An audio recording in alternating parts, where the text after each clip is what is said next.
स्वर्ग की प्राप्ति कोई भी मनुष्य हो, ये बात सुनते ही एक अलग सा रोमांच उसके दिल में आ जाता है।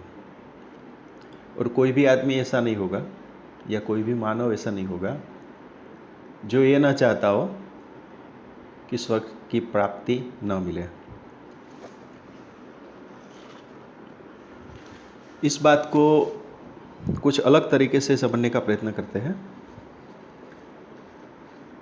एक बार एक आदमी की मृत्यु हो गई और यमराज जी आए और उसको लेके चले गए और उसको बोले कि चलो अभी तुम्हारा टाइम हो गया है, चलते हैं। तो उसने बोला चलो चलते हैं, पर आप मुझे एक सवाल का जवाब दीजिए। तब उसने सवाल बोला, चलो ठीक है बताओ क्या सवाल है। तो उसने बोला मुझे नर्क मिलेगा या स्वर्ग मिलेगा। तो यमराज जी बोले तुम्हें प्रभु प्राप्ति हो गई है, यानी तुम्हें न तो स्वर्ग की ज़रूरत है न नर्क की ज़रूरत है, आप प्रभु की शरण में सीधे ही जाओगे। ये बात सुन के वो बंदा तो बहुत खुश हो गया और उसने सोचा कि ये स्वर्ग और नर्क होता है, और होता भी है तो कैसा होता है, चलो देखते हैं। तो उसने यमराज जी से पूछा कि क्या ये संभव है कि स्वर्ग और नर्क को देखा जाए। तो यमराज जी ने सोचा कि चलो अभी उसी रास्ते से चलेंगे और देखेंगे, तुम्हें उसका भी अनुभव करवा देते हैं।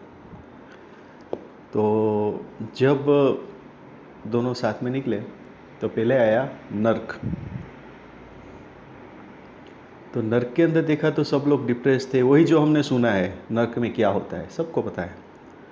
तो वो देख के बहुत ही आश्चर्यचकित हो गया और उसने बोला ये सब दुखी क्यों है, जबकि उसने देखा कि बगल में ही सब कुछ उसकी जो भी रिक्वायरमेंट थी वो सब कुछ थोड़ी सी ऊंचाई पे रखी हुई थी। तो जो भी दुखी थे आत्मा लोग, उसको पूछे कि आप लोग दुखी क्यों हो। तो उसने बताया कि यहाँ पे हमको कुछ भी नहीं मिलता है, खाना पीना ये कुछ नहीं मिलता है। तो बोला आपके सामने तो पड़ा है थोड़ी ऊंचाई पे। तो उन लोगों ने बोला कि भाई ऊंचाई पे कैसे पहुँचे, इतनी ऊंचाई पे पहुँचना संभव नहीं है।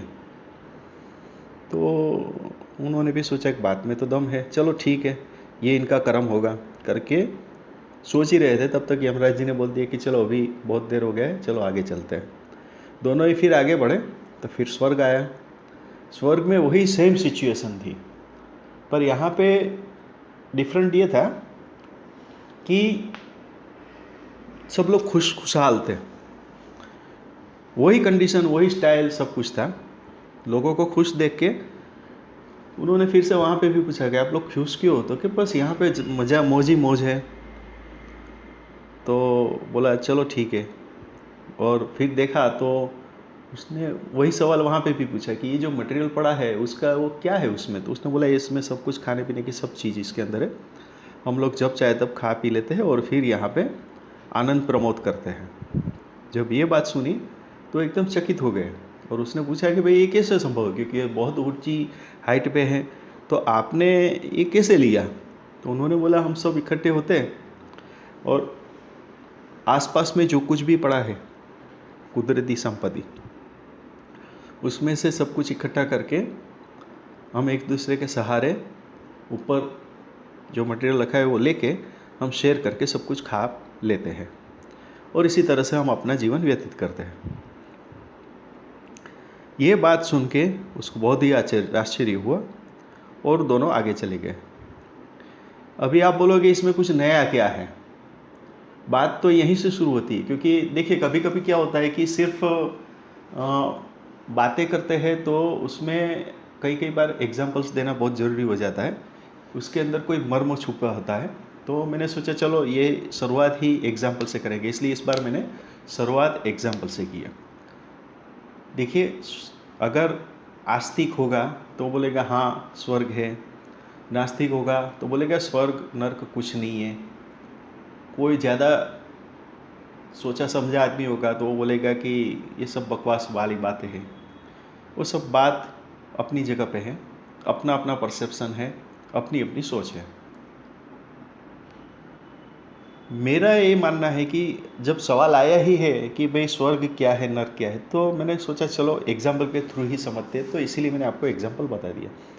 अभी यहाँ पे मर्म क्या छुपा था? यहाँ पे मर्म ये छुपा था कि पृथ्वी पे ही देख लो आप, पृथ्वी पे ही ये दो कैटेगरी के ही लोग रहते हैं। जो लोग हैं वो हमेशा दुखी ही रहते हैं, दुखी ही बात करते हैं, डिप्रेशन वाली ही बात करते हैं, इन शॉर्ट वो रोते ही रहते हैं। हालांकि भगवान की नज़र में आप देखा जाए, जिसको हम महासत्ता गिनते हैं, आप उसको कोई भी नाम दे दो, वो कोई फ़र्क नहीं गिरता है, पर हम उसका भगवान के रूप में सब लोग स्वीकार करते हैं, इसलिए हम भगवान का नाम ले रहे हैं।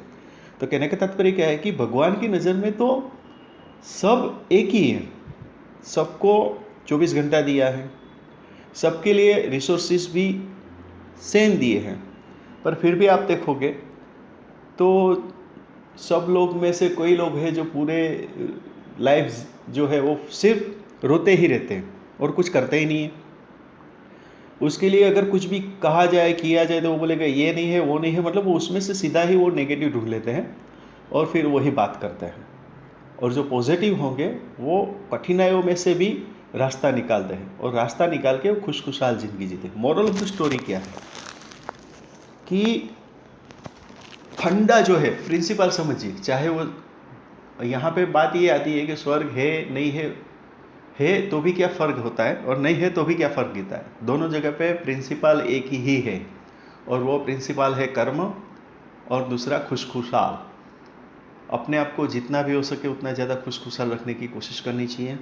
दूसरी बात, कर्म का सिद्धांत हर जगह पे काम करता है, चाहे आप कहीं पे भी हो। इसीलिए मैं बोलता हूँ कि स्वर्ग नर्क की बात हम ही डिसाइड कर सकते हैं, हम ही डिफाइन कर सकते हैं। उसमें ये दो बात पकड़ के चलनी है कि अगर आप कर्म करते हो और खुशहाल रहते हो तो आपके लिए कोई भी जगह हो तो आपके लिए स्वर्ग समान ही है। अगर आपके पास ये दो चीज़ नहीं है, यानी कर्म और खुशहाली, अपने आप को खुश रखना, तो चाहे कितनी भी अच्छी जगह हो वहाँ पे भी आपको नर्क ही दिखेगा। उसका और एक एग्जांपल ले लेता हूँ। हम लोग ज़्यादा से ज़्यादा अट्रैक्ट होते हैं हिमालय की ओर। जब मैं हिमालय गया था तब मुझे याद है, तो वहाँ पे जो लोग थे उसने बोला साहब आप लोग यहाँ पे क्यों आते हैं? मैंने कहा हमको यहाँ पे बहुत अच्छा लगता है। तो कि आपको यहाँ पे क्या अच्छा लगता है? बात सोचने वाली थी। मैंने कहा मैं तुम्हारा कहने का मतलब नहीं समझा। बोले साहब यहाँ पे आप देखो बर्फ़ ही बर्फ़ है, और क्या है आप बताओ। मैंने कहा बात तो सही है, बात बिल्कुल सही है ना। आप हिमालय की ओर जाओगे तो क्या है, सिर्फ बर्फ़ ही बर्फ़ है, फिर भी हम लोग अट्रैक्ट होते हैं। पर वो लोग क्या बोलते हैं, यहाँ पे क्या है, बर्फ़ के अलावा कुछ नहीं है। मतलब उसके लिए स्वर्ग कौन सा हो गया, जहाँ पे हम लोग रह रहे हैं, और हमारे लिए स्वर्ग कौन सा हो गया, वो जहाँ पे वो लोग रह रहे हैं। तो ये अपने अपने परसेप्शंस की बात है। अभी वो बात पे नहीं जाएंगे कि हिमालय पे क्या है नहीं है, वो बात पे वो अलग विषय है, उसमें नहीं हम ध्यान देते। हम क्या यहाँ पे ध्यान देते कि स्वर्ग और नर्क अपने सोच में है, स्वर्ग और नर्क अपने कर्मों में है, और स्वर्ग और नर्क अपनी खुशखुशाली में है। मतलब ये दो चीज़ से वो बंधे हुए हैं। अगर ये दो चीज़ आपके पास है तो आप कहीं पे भी होंगे, वो अपने आप डिफाइन हो जाएगी, वो स्वर्ग है या नर्क है। अभी मैं यहाँ पे अपना मंतव्य कम नहीं करूँगा, क्योंकि मैं ऐसा मानता हूँ कि थोड़ा और समझाने की ज़रूरत है। जैसे मैं तो, मेरा पर्सनल अगर कोई मुझे पूछे कि आपके हिसाब से स्वर्ग कहाँ है, क्योंकि ये सवाल आता ही है कि भाई आप क्या मानते हो, कोई ना कोई पूछेगा ही। उससे अच्छा है कि मैं ही बता दूं कि पूछेगा कि भाई आप क्या मानते हो, स्वर्ग नर्क है? मैं बोलता हूँ हाँ है, जिसका बारे में आगे चर्चा हो गई। पर क्या वो पृथ्वी पे है? मैं बोलूँगा हाँ हाँ हाँ, वो पृथ्वी पे ही है। बोले कैसे? तो वैसे कि आपने स्वर्ग के बारे में कई कथाएं सुनी होगी, उसके अंदर क्या बताते हैं, उड़ना, कहीं पे भी जाना, किसी से भी कोई भी बातचीत कर लेना, अदृश्य होना, ये सब बात। तो ये सब तो हम भी कर सकते हैं। जैसे बात करनी है किसी से, मोबाइल उठाओ बात कर लो, मोबाइल नंबर पता होना चाहिए, नहीं पता है तो बात अलग है, वरना मोबाइल से आप कहीं से भी, किसी से, कोई भी कोने में किसी से भी आप बात कर सकते हो। तो उसके लिए ये अपने पास है। उड़ने के लिए प्लेन है अपने पास, प्लेन, हेलीकॉप्टर, रिकॉर्ड्स, बहुत सारे रिसोर्सेस अपने पास है।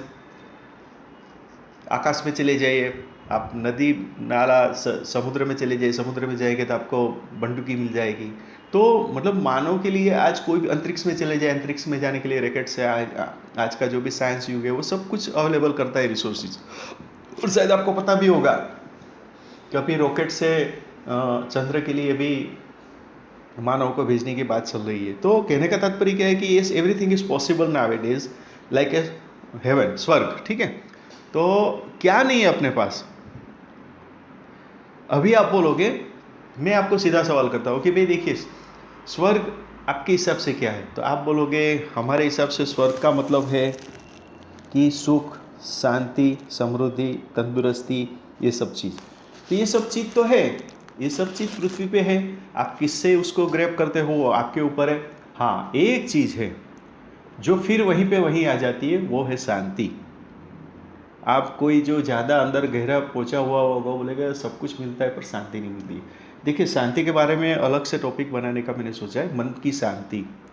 तो वो अलग बार कभी भी मुद्दा आएगा तो समय मिलेगा तो बात करेंगे, पर यहाँ पे सिर्फ शॉर्ट में समझ लेते हैं कि शांति के लिए वही तो अपनी इनर चीज़ है ना। देखिए, मैंने वही तो बोला कि मैं अगर हिमालय में गया, ठीक है, मैं जब हिमालय में गया मुझे लगा कितना अच्छा एटमॉस्फेयर है, स्वर्ग है, ठीक है, मुझे वो स्वर्ग लगा। तो मेरी जो कॉन्शियस थी, मतलब मुझे जो अच्छा लगता था वो शांति मुझे कहाँ मिली? हिमालय में। पर वहाँ के बंदे लोग बोलते कि क्या है यहाँ पे क्या है, पत्थर है और बर्फ़ है, तो उससे क्या मिलता है? उससे अच्छा तो आपके यहाँ पे सब कुछ मिलता है। तो ये बात है, शांति जो है वो अपने आप अपने अंदर ही होती है, बाहर नहीं होती है। तो शांति के लिए भी पृथ्वी के अंदर भी, पृथ्वी में भी ऐसी ऐसी कई कई जगह है, वहाँ पे जाके आप इस चीज़ का भी अनुभूत कर सकते हो। तो स्वर्ग की प्राप्ति के लिए बस एक ही काम करना है, कर्म अच्छे करें, कर्म करते रहे, और कर्म से ही अपनी ज़िंदगी खुशखुशाल बनती है। और अगर ज़िंदगी खुशखुशाल बन गई तो आप कहीं पे भी हो, चाहे कहीं पे भी हो, वो आपको स्वर्ग ही दिखेगा। और अपने आप आपको पता चल जाएगा कि जो जगह स्वर्ग से भी अच्छी है वो जगह पे कई लोग नर्क से भी बुरी हालत में रह रहे हैं। तो मेरे हिसाब से स्वर्ग और नर्क की परिभाषा जहाँ तक संभव हो सके वहाँ तक क्लियर हो जाती है। तो मैं आशा करता हूँ कि हम सब लोग कर्म के बंधन में ही रहेंगे और कर्म को ज़्यादा इम्पोर्टेंस देंगे, प्राधान्य देंगे, और हमेशा ज़िंदगी में खुशखुशाल रहे, यही प्रार्थना और यही शुभकामना। Thank you.